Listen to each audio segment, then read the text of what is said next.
हिंद साथियों, the freedom में आपका स्वागत है। मैं सुधीर। साथियों, हम लोग अमर शहीद सुखदेव की जिंदगी पर केंद्रित विशेष श्रृंखला देख रहे हैं जिसका नाम है सुखदेव नामा। सुखदेव नामा में पिछले वीडियोज में हम लोगों ने देखा था उनके पूर्वजों के बारे में और फिर उनके चाचा के बारे में जिनका उनकी जिंदगी में विशेष योगदान रहा है, लाला चिंतराम। अब हम लोग देखते हैं इस वीडियो में सुखदेव की शिक्षा दीक्षा, किस तरह से पढ़ाई आगे बढ़ी और कैसे वो क्रांतिकारी आंदोलन में जुड़े। 1922 तक सुखदेव हाई स्कूल पास कर चुके थे और अभी उनकी पढ़ाई हो रही थी। हाई स्कूल तक की जो हाई स्कूल की पढ़ाई उन्होंने की वो लायलपुर में ही, जिसे आज फैसलाबाद कहते हैं, लायलपुर में था सनातन धर्म हाई स्कूल, जहां से उन्होंने हाई स्कूल तक की पढ़ाई की। उस समय लायलपुर में कोई कॉलेज नहीं था, तो बेहतर कॉलेज के लिए फिर जो जगह थी वो लाहौर।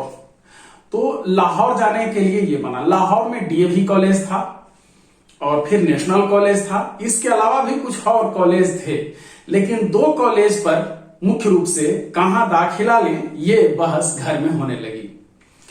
आपको बताया था कि जो ये परिवार आर्य समाज से गहरे जुड़ गया था और खास करके इस परिवार के जो मुखिया थे लाला चिंतराम थापर, वो आर्य समाज के प्रमुख नेता बन चुके थे लायलपुर में।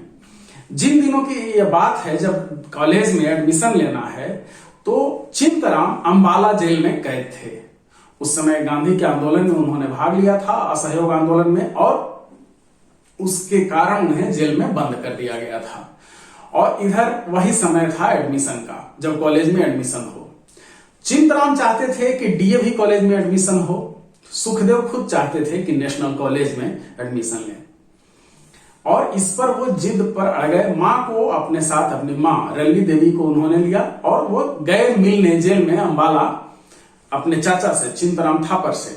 और वहां उन्होंने जिद पकड़ ली कि नहीं, नेशनल एकेडमी में आप बोलिए कि हाँ वहीं हम जाएंगे वहीं। आखिर चाचा ने हार मान ली और कहा कि ठीक है भाई, वहीं जाओ। और इस तरह से नेशनल कॉलेज लाहौर में दाखिला होता है सुखदेव का। नेशनल कॉलेज लाहौर में एक से एक धुरंधर देशभक्त उस समय पढ़ा रहे थे। खास करके शिक्षकों में कई ऐसे नाम थे जो बहुत अधिक गहरे देशभक्ति से, देश प्रेम से या देश की आजादी का जो आंदोलन चल रहा था उससे जुड़े हुए थे। जैसे युगल किशोर जो प्रिंसिपल थे, वो नेशनल कॉलेज के उस समय प्रिंसिपल थे, वो खुद छात्रों को प्रोत्साहित करते रहते थे।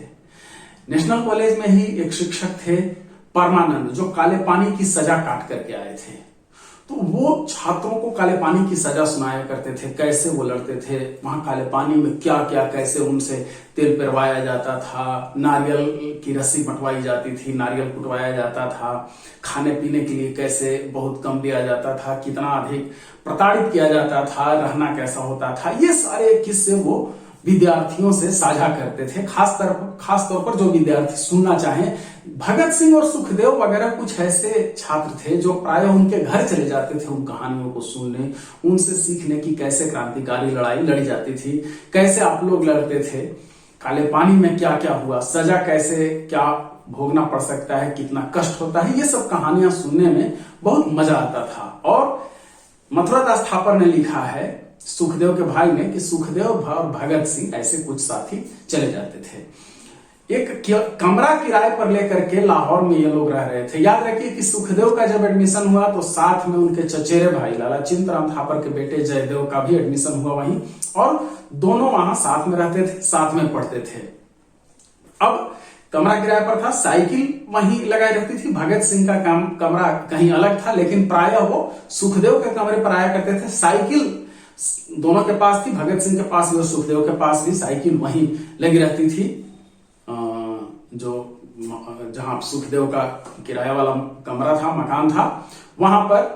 और दूसरे छात्र जो इस ओर रुचि रखते थे वो भी यहां आते थे। मथुरा दास थापर ने अपने संस्मरणों में लिखा है कि काफी लंबी लंबी बहस चलती। कभी ये लोग चुटकुला मजाक शरारत भी करते रहते, कभी ऐसा होता कि जब आजादी पर, विश्व क्रांति पर या समाजवाद पर बहस होती तो लंबी बहसें चलती और बहुत गंभीर बहस होती। और इसमें कोई डाउट नहीं कि पढ़ने लिखने में सबसे अधिक, चूंकि जानने समझने के लिए बहुत जरूरी है पढ़ना लिखना, तो भगत सिंह और सुखदेव दो का नाम आता है। शिव वर्मा ने संस्मृतियां में लिखा है, जो इन लोगों के साथी थे और लाहौर षड्यंत्र केस में उन्हें भी आजीवन काले पानी की सजा हुई थी। शिव वर्मा लिखते हैं कि समाजवाद पर भगत सिंह के बाद सबसे अधिक चिंतन और मनन सुखदेव ने किया था। भगत सिंह के बाद सबसे अधिक जानकारी समाजवाद को लेकर के सुखदेव के पास थी। तो जाहिर सी बात है वो दोनों पढ़ते थे। वहां एक पुस्तकालय द्वारिका दास लाइब्रेरी थी नेशनल कॉलेज में। राजा राम शास्त्री उसके पुस्तकालय अध्यक्ष थे, लाइब्रेरियन थे। इन लोगों के गहरे मित्र भी थे। राजा राम शास्त्री ने भी काफी संस्मरण इन लोगों के बारे में लिखे हैं, कभी उन पर भी चर्चा होगी। कुछ ऐसे वीडियो पहले भी बनाए गए हैं जिनमें राजा राम शास्त्री का जिक्र है। तो राजा राम शास्त्री से ये लोग किताब लेते थे और उस लाइब्रेरी में दुनिया भर के क्रांतिकारियों के बारे में, जो स्वाधीनता आंदोलन चले हैं उसके बारे में, या अलग अलग जो दुनिया भर के देशों में, दुनिया भर में जो आंदोलन हुए हैं आजादी को लेकर के, आदिकाल से उस समय तक के, वो सारी किताबें थी। तो वो किताबें ये लोग पढ़ते थे। नेशनल कॉलेज लाहौर में परमानंद के अलावा एक और व्यक्ति थे, जयचंद्र विद्यालंकार, इतिहास के शिक्षक थे। और जयचंद्र विद्यालंकार वो व्यक्ति थे जो गदर पार्टी के समय से ही देश भर के क्रांतिकारियों से जुड़े हुए थे।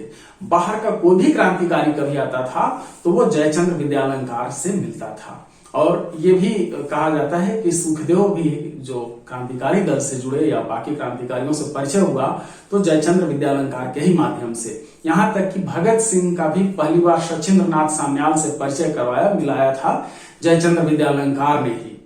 बाद में वो क्रांतिकारी जीवन से पूरी तरह से गांधीवादी हो गए थे और कई स्कूल कॉलेजों में या विद्यापीठ, जिसमें बिहार का पटना वाला विद्यापीठ भी शामिल है, बिहार विद्यापीठ, उसमें भी वो उन्होंने पढ़ाया। भगत सिंह उनसे मिलने पटना भी आए थे।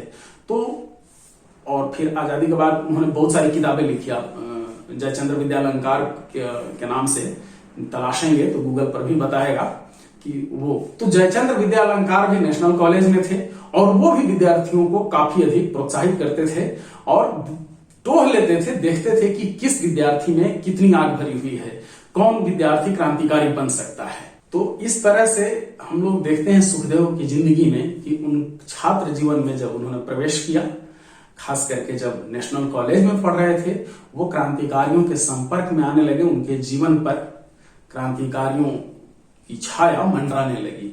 और फिर वहीं भगत सिंह और ये भगवती चरण वोरा, यशपाल, ऐसे ढेर सारे साथी मिले जो उनके भावी जीवन में, क्रांतिकारी जीवन में अहम सहयोगी बने।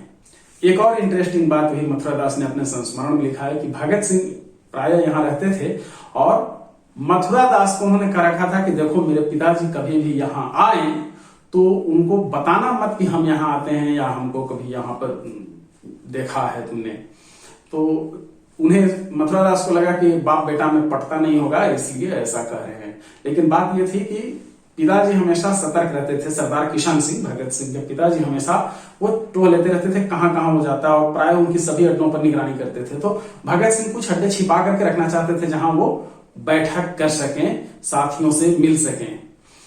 इन्हीं दिनों की एक और भी कहानी है जिससे पता चलता है कि छात्र जीवन में सुखदेव जो है वो क्रांतिकारी दल से जुड़ चुके थे। एक बार लायलपुर गए और घर पर ही वहां बैग लेकर के गए थे और वहीं बैग भूल आए और चले आए लाहौर। मां रल्ली देवी ने जब बैग खोला तो उस बैग में किताबों के साथ साथ एक पिस्तौल और कुछ गोलियां थी। रल्ली देवी चिंतित हो गई। उन्होंने चिंतराम थापर को दिखाया और कहा कि ऐसे ऐसे है। चिंतराम थापर ने कहा कि किसी से भूल करके भी इस बात का जिक्र मत करना। हमारा बेटा अब ऐसी राह पर चल पड़ा है जहां से शायद वो लौट नहीं सके और वो अब आगे ही बढ़ेगा। वो क्रांतिकारी बनने की दिशा में चल चुका है। तो ये घटना बताती है कि घर वाले भी समझ गए थे और ये स्पष्ट यहां है कि सुखदेव अपने विद्यार्थी जीवन में ही क्रांतिकारी बन चुके थे। 1925 में वो बीए के अंतिम वर्ष में थे। तो ये मान लीजिए कि 25 तक ये लोग कॉलेज की पढ़ाई, लगभग वहां के कॉलेज की पढ़ाई, बीए की कॉलेज की पढ़ाई पूरी कर चुके थे नेशनल कॉलेज से। आगे की जिंदगी हम लोग देखेंगे सुखदेव के अगले वीडियो में। धन्यवाद साथियों, जय हिंद, इनकलाब जिंदाबाद।